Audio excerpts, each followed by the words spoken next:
The opinions, viewpoints, and beliefs presented on this program do not necessarily reflect those of the management, the affiliates and broadcast partners, or the sponsors. Listener discretion is advised.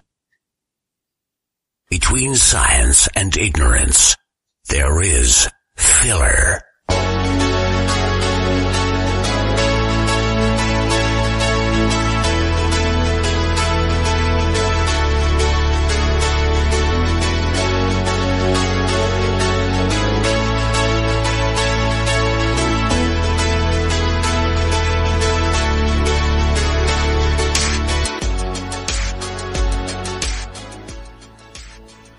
And good evening, everyone. This is Wes Forsyth, the host of Paranormal Filler, welcoming you to the February 14th Happy Valentine's Day episode. Incidentally, during the show tonight, if you hear a thud come across the microphone, basically my 10-pound new microphone that I got for Christmas is getting the best of my microphone stand. If you're watching on the live video for the subscribers to ParanormalFiller.com, you will probably be able to see the microphone slowly edge down in front of my face as the evening wears on. Of course, we do have 2 hours tonight. First hour, World Paranormal Investigations, John and Bea Brugge. They're on the line already. They're going to be coming on with me. Second hour, the 9 p.m. slot for the live listeners. Steve Coles, the Squatch Detective himself. So that's what we got going on tonight. It's going to be a good night. I do want to announce I did finally get something on the calendar before Scarefest. I got the dates finalized for Lockdown 2016. That's at Mansfield, Ohio. And I don't have any of the details yet as far as the guest list, celebrities, what's going on. Mansfield, Ohio, Ohio State Reformatory, June, I want to say 16th. It's on the website. Go to ParanormalFiller.com, and you can look over in the right-hand column, and I already have the link up. Goes for Unity, a Journey of Hope. Really good charity cause. Of course, every week Paranormal Filler is brought to you by LiveParanormal.com, the paranormal social community with live interactive broadcasting, and is sponsored by Ken Boggle's House of Cards, TarotByKen.com. And I want to take a moment to welcome my newest broadcast partner, SOS Tidewater Research. You can find them at ParanormalSOS.com. Welcome to the crew.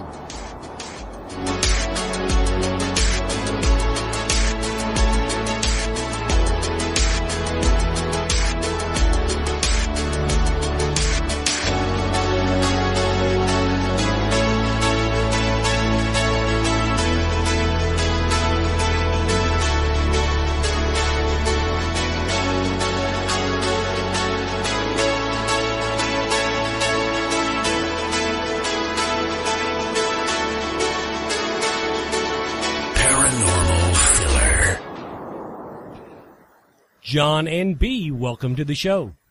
Oh, thank you for having us. Glad I finally got you all scheduled.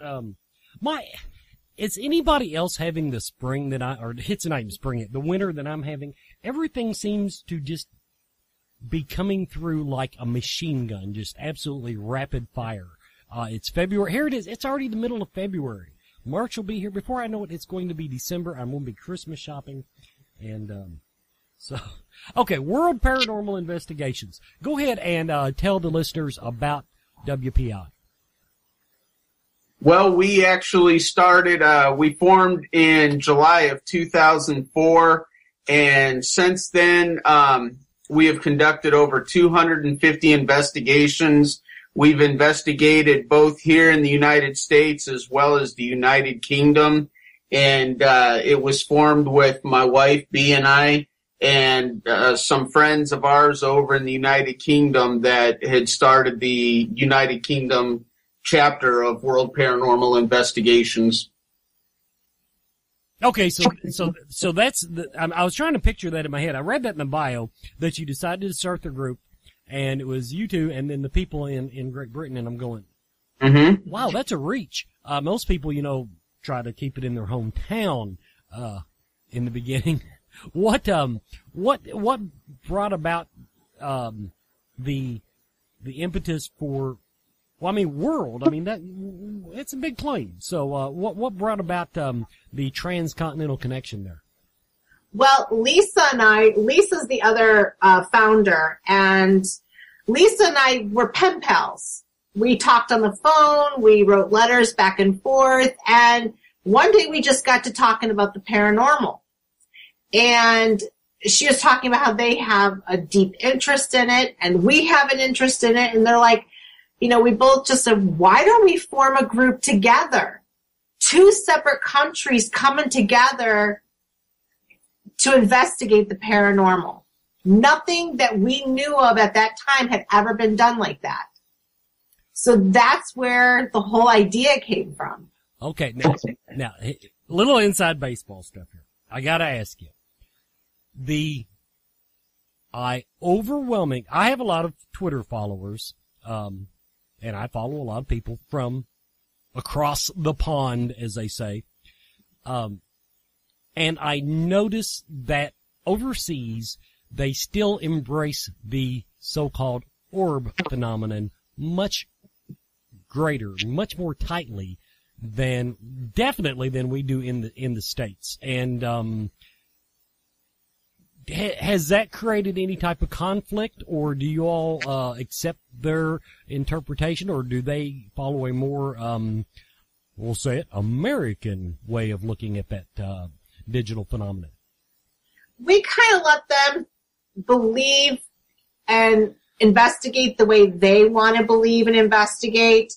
We do our things. They're more spiritual. They're all about orbs. They're all, even though John and I have our total different views on it, who are we to sit there and tell them you're wrong for believing in that? See, that's the thing. I don't want to tell anybody they're wrong. I cannot sit here and tell anybody with 100% conviction that there is no such thing as a paranormal orb. Right. But because there is so much contradictory evidence, I do fall into the category, it is something that I would definitely not want to personally hang my hat on, and I find that it kind of, I guess the best way to put it is I feel that it waters down any other research that you do. Because there's so many people, here's how I'll put it, there's so many people that really, really look down on digital orbs that they're not going to take anything else you do seriously. And so even if I believed in them, I would sidestep it just to make my other research be more widely accepted. Well, I think, with the whole orb thing, like Bea said, we don't obviously want to step on toes. And obviously I'm hoping, with the working together with them, we can also, share ideas and theories, and we can, I wouldn't necessarily say Americanize them, but say, hey, listen, we've done some different tests and stuff like that. And, we've determined that 99.9% of the orbs that we've gotten in pictures is nothing more than dust, bugs, water, moisture in the air. Now there are those times that you might have a personal experience on an investigation. And if you happen to, snap a photo at that time, you might capture something. And then once again, it would have to be very, very, strong in order for us to say, hey, we think we might have captured something. We would give our personal opinion, say, hey, listen, at this time we felt this, we had this happen, and then we snapped a photo and this is what we got. Obviously, for a viewer, they're going to make their own interpretation of that. But that's why if people look at our website, there's very, very few quote unquote orb pictures. Because if we posted everything that we've gotten, orb-wise, we would have 1,000,000,001 evidence pages to go through. Yeah, I can definitely see that. Now, okay, so from here on out, we'll take the conversation. We'll concentrate on what you all do here, primarily on our side of the pond. What is your mission statement? What are you trying to accomplish in the paranormal field? Well, I mean, when we first started, we were just kind of doing it out of interest because me personally, I was a full-blown skeptic. I didn't believe in the paranormal. And when I met my wife as a pen pal, she had told me that the house that she was living in Cleveland was haunted, and I didn't know whether or not to run away from her or embrace her because I didn't know if she was thinking clearly or if she was plumb crazy. And it was after actually coming out to meet her family and having my first experience in her home, I wanted to learn more about it. And at first it was just kind of something to go out and just mess around with. And then after a while, I just got a really, really strong passion for it. And now our number one priority with World Paranormal Investigations is helping those in need when called upon in regards to their homes or businesses. Because unfortunately, and I don't want to get too much into this, but I know that Hollywood has made the paranormal into something that it necessarily isn't truly all about. And we've had a lot of clients who have contacted us over the years, and due to seeing some of these programs, all of a sudden they've got a demon in their house, they've got an evil entity in their house. And us personally, we've got mixed views on that. So our number one goal is to just help those in need when called upon. Go ahead and now, how do you quantify helping? I mean, what's your typical client? What type of help are they asking for? And how do you quantify being able to help someone? Well, first of all, when we go into a location, we go in with the mindset that we're going to go in to prove why it's not haunted, not why it is haunted. Because a lot of times, stuff that people are experiencing, you can go ahead and break it down to being something that's more, I guess you would say, scientific. There's been times where we've went into people's houses that's had faulty wiring, gas leaks in their home that was potentially causing some of the effects that they were experiencing that they were thinking was paranormal. So when we go into a home, like I said, we try to prove why it's not haunted, not why it is. And then when we do capture something that we just cannot debunk, we go ahead and just put it out there as something that we cannot explain. And so when we go into a person's home, obviously our personal beliefs, you're not going to go in and remove a spirit from a house or a building. That's just our personal beliefs. But you can go ahead and try to explain spirits a little bit more with the homeowner. Obviously, if we get some stuff on our meters, if we can link it back to faulty wiring, we can explain to them that this could be some of the reasons why you're experiencing some of the feelings that you're experiencing, and just trying to give them a little peace of mind. Okay, everyone, you're listening to Paranormal Filler. Our guest tonight is World Paranormal Investigations. We'll take a quick commercial break and be right back. TarotByKen.com. Unlike other tarot readers, Ken reads multiple spreads during each session to provide you with clear, concise answers and guidance. Don't take my word for it. I'm just a voice on the radio. From Kelly, one reading with Ken completely changed things around for me. Jennifer, I feel so rejuvenated about my life. Melissa, it has changed my life. Visit tarotbyken.com to arrange your own tarot date, or you can call or text Ken at 859-229-4833. And welcome back to Paranormal Filler. This is Wes Forsythe, and I'm talking to John and Bea Brugge tonight, World Paranormal Investigations. Okay, now when I got into the field, I was along with you. I wouldn't say that I didn't believe that a spirit or ghost could not be removed from a home, but it was not something that I was not trained to do it. I just kind of put it, behind me and told people that that's not my wheelhouse. So I definitely do understand that mindset. Now, if somebody, okay, now, simple enough. If you go in and you find out that, there are squirrels scratching in the attic or rats in the walls or bad plumbing or EMF off the charts, understood. A lot of times you can explain that, and now if you've had my experience, sometimes they will embrace the technological explanations, the real world explanations, and sometimes no, they have a ghost, no matter what you say. But let's say you get some data, an EVP or two, or something on camera that you can't explain. Where do you take that then with the client in mind? What do you try to do for them then?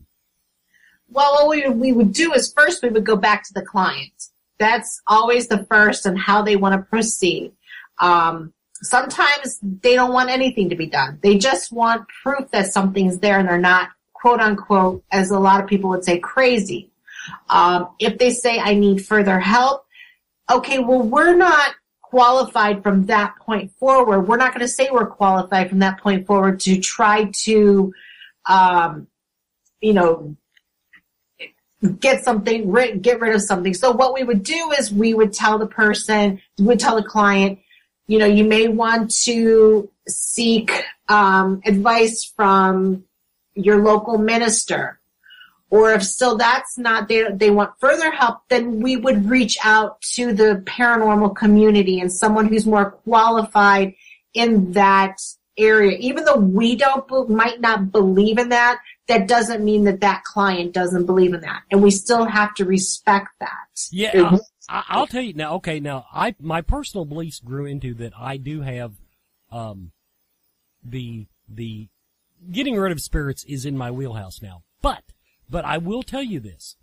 To this day, I think sometimes that what people do triggers or embraces or holds on to what we would call paranormal activity, real or imagined. Maybe sometimes even created with their own minds. And I embrace that maybe all I'm doing when I do my little dog and pony show is I'm convincing the client that it's leaving, it's gone, it's happy, it's gone to a better place. And just like that little short woman in Poltergeist, this home is clear, that type of thing. And if they believe that, I really think that that's sometimes all it takes. That then every noise is not paranormal from that point on. They're more open to taking their lives back, whether or not I actually did anything real or not. Well, I mean, like we have went into homes before, and I am a spiritual medium, and I've been able to actually make contact with a couple of spirits. And there was one particular case to where the lady actually did not realize that she had passed away, and she was basically lingering around to find her husband, and this new family had moved in because shortly after she had passed, her husband had passed, and I guess you would say he was able to move on, and she was kind of stuck behind waiting for him. And it took me to let the spirit know. I said, you're not going to find your husband. Your husband is going to come back and find you. And when he does, you're going to be together again. And it was after that particular time, the client in the home had actually contacted us back and said that all the activity had ceased in the home. So, I mean, you know, if I do believe that if you can communicate with the spirit and say, hey, listen, you're scaring the kids, you're kind of freaking me out. Can we ask you to leave? And if you don't want to leave, can you at least kind of keep to yourself because you're really starting to spook us? I think a lot of times that will actually help a client kind of ease their mind, because they will go ahead and actually try to speak and let them know that they're not wanted there necessarily. But I also tell the clients, you know, if this is someone that had passed away in this home, this would be like me going into your home, Wes, and saying, you know what, I'm moving in here, get out. You're going to look at me like, you know, who the hell are you to tell me to get out of my own house? And I think that's what these spirits actually kind of think, as far as when someone comes in and tries to actually get them to leave. You caught me off guard there. I wasn't expecting the whole medium aspect out of this conversation. I mean, lots of mediums follow your mindset. Now that we're on that topic, it just kind of caught me off guard. The 90% of removing any spirit, in my opinion, is just convincing them. Convincing them that, you know, hey, you know, this isn't your home anymore. Hey, look, your cousin's on the other side of the light. Whatever it takes. But yeah, when you can communicate with spirits, either directly or through what I call pseudo psychic means, which is what I use greatly, it's still, I do feel that is a service. I do, to the homeowner and to the spirits. And, so in other words, a little psychoanalysis for the ghost and, you know, first of all, okay, you said something that tickles me, and it's not because I'm saying you're wrong. She didn't know she was dead. Okay, now, your opinion, as a researcher and as a medium, do they really not know they're dead, or are they just in such a state of denial that it has the same effect? I mean, they gotta understand something's not like it was. I personally believe, this is my personal belief, I believe that if you, let's say you are diagnosed with cancer and you said that they told you, you know what, you've got 5 months until you've got 5 months to live. I think, a person starts preparing themselves for death to where, they are more accepting of it. And if you, let's say, die over of a massive heart attack, or you get into an accident, something that you are not expecting and planning for, I think that your spirit kind of does not realize that they have moved on. It's confused. And so I think a lot of times when spirits are making their presence known, it's just a confused individual that might not even realize that they have passed on. And then all of a sudden, there's these new people in the home. And for instance, this particular investigation that I'm talking about, I had walked into the walk-in closet. They had a walk-in closet, and every time I walked in there, I got this just crazy feeling of anxiety and confusion. I walked out of the closet, I felt fine. Walked in, got the same feeling. This happened 2 or 3 times. And finally I had came out and I went out and I told the homeowner, I was like, listen, I don't know why, I said, but every time I go into that walk-in closet, I'm getting this state of confusion, anxiety. Well, the homeowner couldn't tell me anything, but they actually had the neighbor lady come over and sit in on the investigation, and she had said after she had passed away, that walk-in closet was never there. Originally, it was a window, and this lady used to go to the window every day and talk to the neighbor through the window because their houses were so close. And after the homeowner after them after her had purchased the home, they had remodeled it and put in a walk-in closet and completely did away with that window. So that was just one of my experiences. Now, one thing that intrigues me, John, I don't mean to leave Bea out of the conversation, but you've taken me down this whole other road. You said you entered the field as a strong skeptic, if not out-and-out non-believer.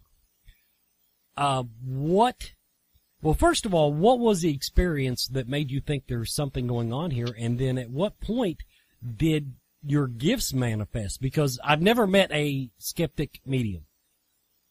Well, I mean, growing up in a small little town in southwest Colorado, the whole thing with ghost and paranormal was really never a huge thing out there. It wasn't really popular. So, I guess I just never really was exposed to it enough to really kind of make my thoughts on it, whether or not I was going to be a believer or skeptic. It just, and so like I said, when she had told me that her home was haunted, I was like, okay, well, when I came out to meet her family for the first time, I had woke up and everybody was out of the house. Her mom had taken her brother and sister to school. Bea was at work. Her stepdad was at work.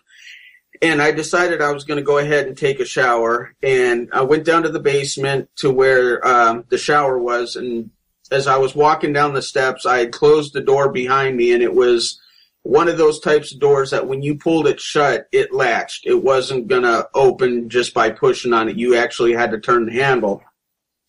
So I was taking my shower, and then once I got out, I had heard footsteps walking across the floor upstairs.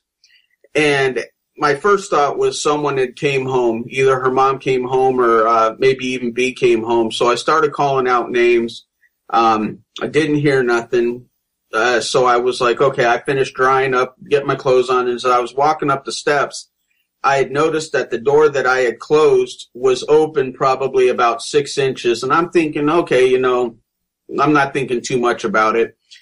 But they had a little miniature schnauzer, and for whatever reason, this dog was completely going nuts, barking at the foot of the steps leading to the upstairs where all the bedrooms were. And I mean, just barking like crazy.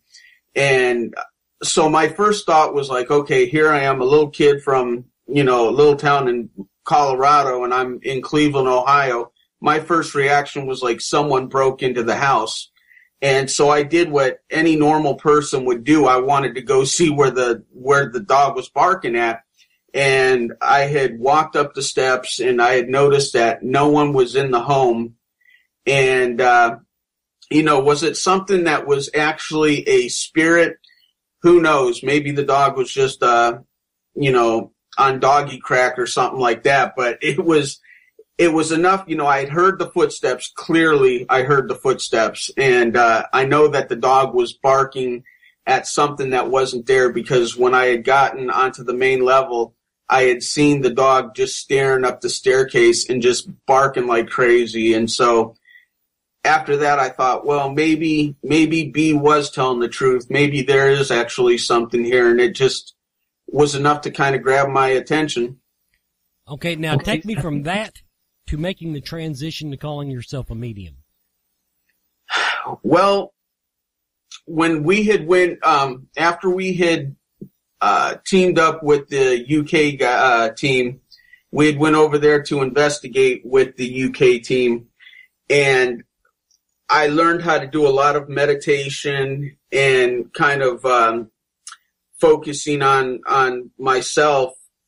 And I was told just to go out there and try to see if I'm able to actually communicate. And John, who was the other founder over in the UK, was kind of giving me some tips and stuff back at the time. He gave me a book about spiritual mediumship and how to meditate and cleanse yourself and open your mind to, the other things. And after I did that and I started going into the field I tried to do some of that meditating before the investigations. I would go in there and I started noticing, and the best way I can describe it with me personally is if there's a spirit that's wanting to communicate, I will see something basically flash in my mind. It's almost like a movie screen in my mind, and I will see either a date, I will see an image of a person, I'll get an age, and whenever I do that, or I'll get a name, I will tell someone in the house, I'm picking up on this name, I'm seeing this person wearing this, wearing that, and the times that I have been able to communicate, there has been connection with what I was picking up and the spirit that was actually they thought they were dealing with in the home. And I personally don't get none of the information from our clients that goes to Bea directly, because I don't ever want to kind of tarnish my thoughts going into a home or a business, because if I see the email and see that, Joe Smith, passed away in this location and this and that, your mind automatically starts thinking and you're focusing on this person. So I think it can alter, your visions and stuff. So I don't ever get any of the information on our cases until after the case is, finished, or when I pick up on something, if I tell it to someone and they can say, yes, we have been told by the homeowner that there was someone that had passed away by this name or whatever it may be. Everyone, you're listening to Paranormal Filler. My guest tonight is World Paranormal Investigations. We'll be right back. Do you have a website? Are you a fan of Paranormal Filler? Help me spread the word and grow the show by becoming a Paranormal Filler broadcast partner. All you have to do is place one of my show players on your website. You can choose the last episode player or the 24/7 archive player. Both players automatically update to play my current live show, including the new members hour. In return, I'll drive traffic to your website on paranormalfiller.com and on my social media accounts. Plus, my broadcast partners are eligible for free or discounted promotions of their paranormal events, products, and services. Become a Paranormal Filler broadcast partner at paranormalfiller.com.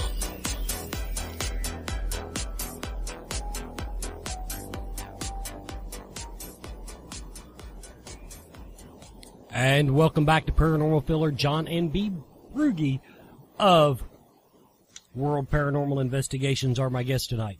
Now, okay, we'll jump off that topic for a moment, although it still bugs me because I had hints that I had gifts and I still haven't mastered them, and you are just so lucky that you found the right people to guide you so quickly from being, psychically shut off to psychically open. So kudos to you for finding the right people.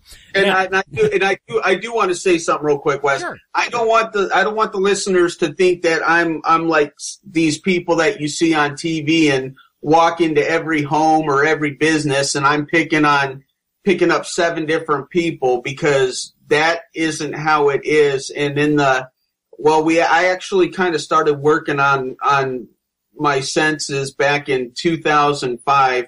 And from 2005 to today, I think I've only really actually been able to pick up on maybe about 4 or 5 different spirits that I was able to. That you were able to identify. You picked up different spirits that you could not identify. Yeah. Well, you said, I actually caught where you said it. You said the ones that want to communicate with you. Right. I know a very gifted medium now that's how she started. For years she had this gift, but she could see them, but it was very rare that she could have any real communication with them. They had to really want it, in other words. And oddly enough, just showing her my pseudo-psychic methods where I kind of grab their attention using, crap, blinky lights and all this stuff, was able to show her that, that she could reach out with her own gifts. Now, is it just the two of you that go on the investigations? Are you the team here in the country? Well, right now we actually have Bea and myself, and our oldest son, Robert, has recently joined the team as well. We did have more members throughout the years, but unfortunately a lot of people tend to join because they see what they see on TV, and they think when they go out investigating, they're going to get that same excitement that they see on these TV shows every week.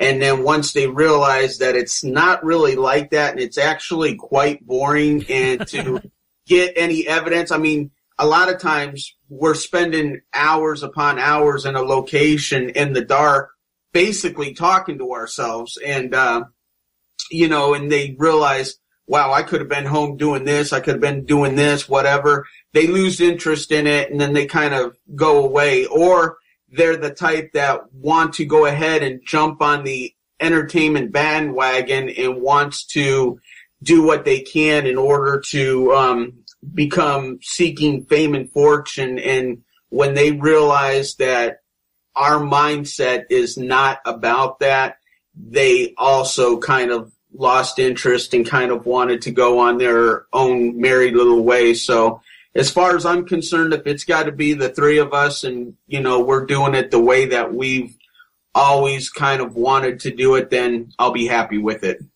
Understood. The tedious talking to walls for 6 hours has removed a lot of people from the field.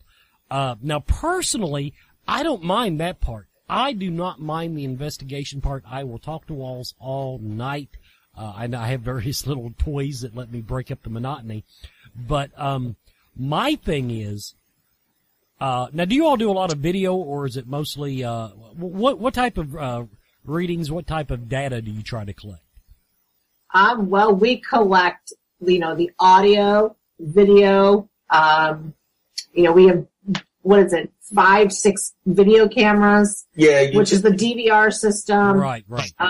We've got trap cams, digital photography. Okay. The reason I ask it that way, a lot of times, usually the smaller the group, the less crap they're packing around. That's where I lost the fire in my belly, though.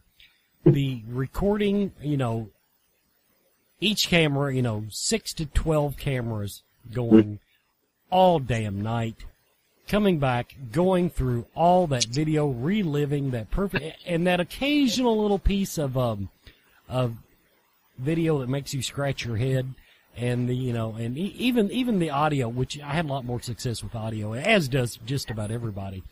But I lost that fire in my belly that gave me the energy to sit through and relive the night or multiple nights with headphones on. So so with just the two of you, I want to say that's an accomplishment in itself. Well, it's and it is, that has got to be the worst thing, is the tedious time where you've got to go over all this evidence, and after a while staring at the screen for so long, you start kind of zoning in, and before you know it, you almost forget what you're even looking for. And then if you think you might see something, then you got to go back and play it again and check and go back again.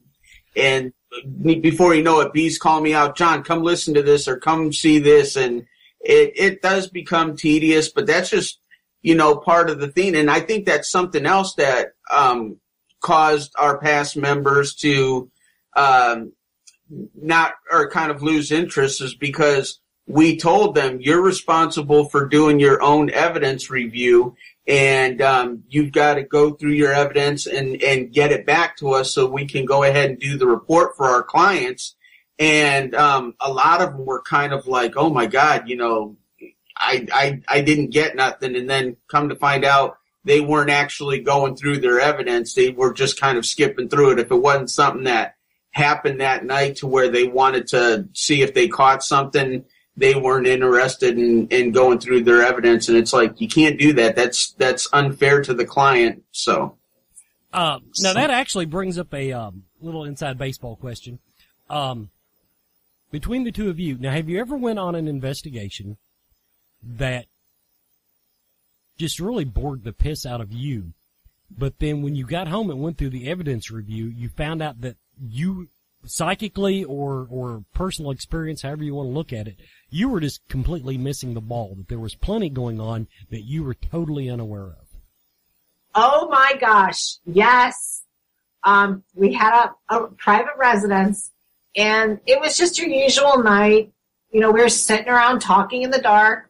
Nothing really went on.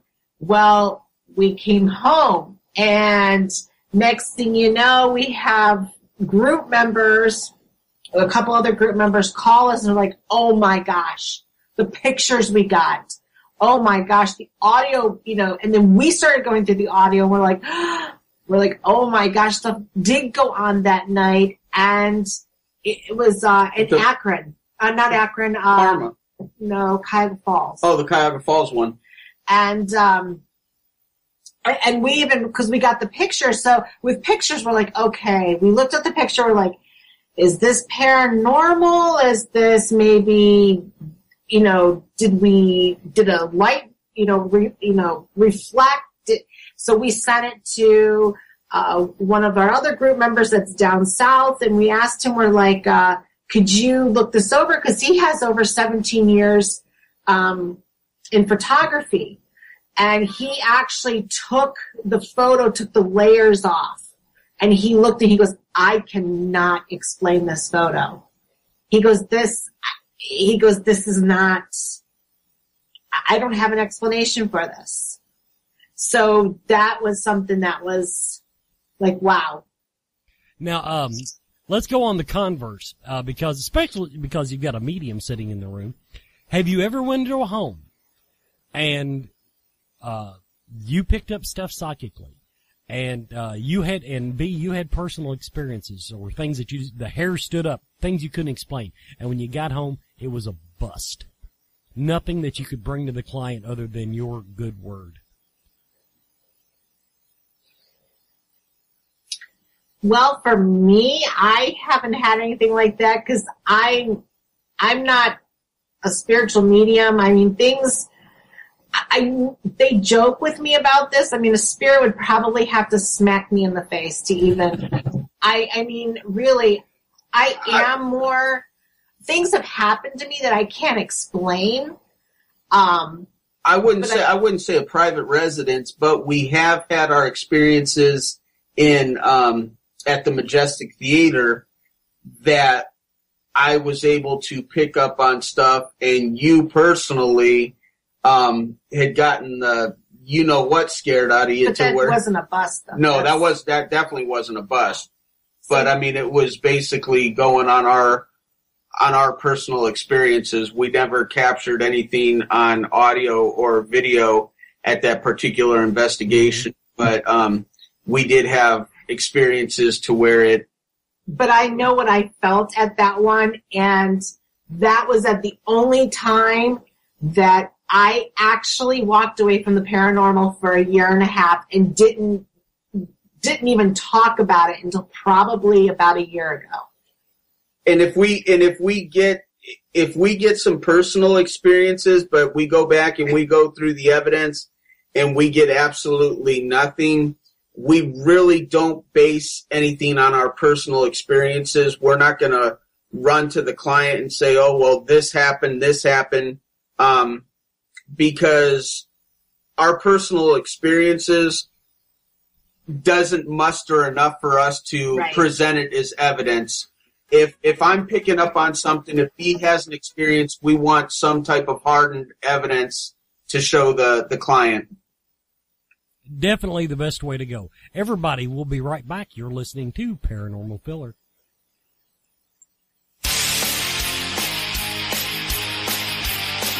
Every Friday night, Scarefest Radio. Dude, run! Join us every week as your hosts go behind the scenes of America's premier horror and paranormal convention, the Scarefest. Here's Johnny. You will be hearing from celebrities, speakers, artists, entertainers, and some of the most unique vendors anywhere. I am your father. Every week we will be giving away a 3-day pass to a lucky listener. I'm afraid. That's the Scarefest Radio. Friday nights at 9 p.m. Eastern on ScarefestRadio.com.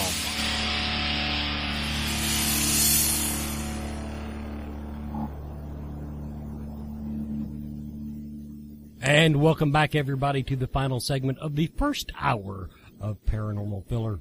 My guest is World Paranormal Investigations. My guests are John and Bea Brugge. Now, let's see here. But yeah, I understand, believe me, Bea, I understand that because when I got into the field, I told people that I was completely psychically shut off. Now, I did have some experiences. I mean, the hair would stand up on the back of my neck sometimes, but I have not, to this day, have not had that ghost walk up in front of me, full body apparition, and, try to push me down the stairs type thing. So, Right. So, I've seen things out the corner of my eye and that type of stuff. Now a little bit, now y'all, where all have you traveled to? I know you said where have you been to in Kentucky? I know you said you've come down here a few times. Well, we've investigated, over in Hopkinsville, Kentucky. We've investigated, the Copper Canyon Ranch, and we also investigated, a restaurant nightclub called Dots on Main in Hopkinsville. And, where else have we investigated? I think that's all we really investigated. That's all we've really investigated in Kentucky. We've done some conventions down there. But as far as investigating, that's what we've done in Kentucky. We were the very first group to ever investigate the Watsika Wonder House, aka the Mary Roth home in Watsika, Illinois. We've done, obviously, Mansfield Reformatory, quite a few times. And then when we were over in England, we investigated Dudley Castle, Lichfield Cathedral, the Green Dragon Tavern in Walsall, just all over. We've investigated the Westminster Cemetery in Baltimore, where Edgar Allan Poe is buried. Just a lot of different places. Now, as far as, let's just keep it to we'll call it public places, or, businesses, places you can drop their name. Now this is just your opinion, what was the most active place that you've been to? Well, there's a tie for, I think there's two places. There's a tie for first. Well, two of them will get plugs now. Where were they? Well, I'm going to go probably with the one that made me walk away for a short period, Majestic Theater in Chillicothe, Ohio. And the other one would definitely be Madison Seminary in Lake County, Ohio. I've heard a lot of good things about that place. I really have. Yes. Definitely a place to check out. Now, just to balance things out, have you been to any public locations, any hot spots, as they're known, that just really didn't impress you at all? Or at least were overrated. I'll even lower the bar. Overrated. I know I'm probably going to be the most hated person. And that's why I'm going to allow you to say this. Okay, this is my personal opinion.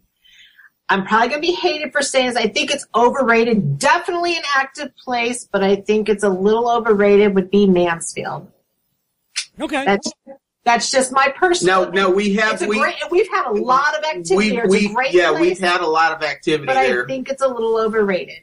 It's no insult to the place. I occasionally drop the name of places. I think Waverly Hills is overrated. It's haunted. I believe it's haunted. I should say, but I mean, to watch the TV shows, you know, and honestly to hear what the experiences other people have had in the place. You know, I've gone up there 3-4 times, and yeah, you know, it's all right. It's fun. The place drips history. I would recommend anybody go. But I've not, you know, I'll put it this way: I'm not investing my money from here on out in walking in the doors. Mansfield. Now I've only got to go to Mansfield, I guess one time. And honestly, I was doing the radio stuff, and so honestly, I did not get the full effect of the place. So I would not, personally, I can't judge it one way or the other. Nothing happened to me while I was there, but I never really left home plate far enough to get a really good, feel of it. One thing I do notice about Mansfield, and this is, I don't know if it's just me or what, but I would be walking with people, and then they would hear something way off in the background. Mm-hmm. And I guess because I live in a 100-year-old house full of cats, I tune noises out. I just, you know, it has to be in the room with me. If it's off in the distance, it just has no effect on me whatsoever. And they'll say, "Did you hear that?" And I'm, "What? No." And I'm sure it was a real noise. Well, honestly, Mansfield, we actually had one episode there that we distinctly know what we heard and experienced.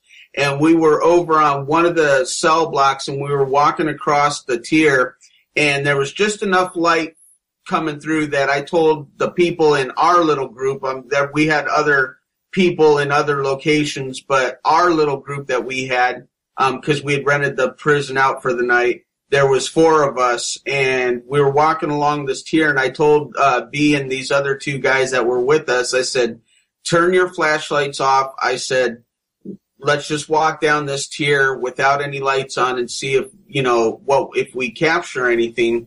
And as we were walking down the tier, I heard distinctly footsteps running towards me, and it sounded like it got probably about a foot away from me. And it was enough to make me jump back, and whatever it was went right past the 4 of us. And I do believe, Bea, you actually felt something brush across your shoulder. And right after that happened, you could hear the distinct sound of a cell door slamming shut on that tier. And there was no one up there. We turned on our lights. None of the doors were slammed shut, but it was a very, very distinct sound. Wow, I wish crap like that could happen to me. Okay, we're almost out of show, so I want to give you all a chance to plug anything you want to plug. First of all, plug your website. It wasn't in the bio. I have not even been to your website. So plug your website. If you're going to any cons, you're going to be setting up or anything, let the people know right now. Well, you can find us on our website at www.wpiusauk.com. And you can also find us on Facebook at World Paranormal Investigations. And on Twitter, you can find us at WPIUSAUK. As far as conventions, we just wrapped up a great convention this weekend here in Canton, Ohio with Oddmall. Andy Hopp, great promoter. We are going to be doing 3 more conventions with him this year. And we are also going to be at Stebbins Con in May. And I think we got a couple more we're working on right now. We're still working on, and as they move on and we get confirmed for these different conventions, we will go ahead and have them posted on our website and Facebook. So I encourage everyone that's out there, if you want to, come on down, stop by, say hi, and share any stories you may have, or ask us any questions you may have in regards to the paranormal, and just let us know. And thank you, John and Bea. It's been fun talking to you. Thank you. Thank you. And before I shut off the microphone, I do want to give, I'm going to do it in the next hour or two, but a quick plug to, there is a Introduction to Shamanism seminar coming up February 20th with my good friend, Cody Chris Sutton, Alton, Illinois. I forgot to do that at the beginning of the show.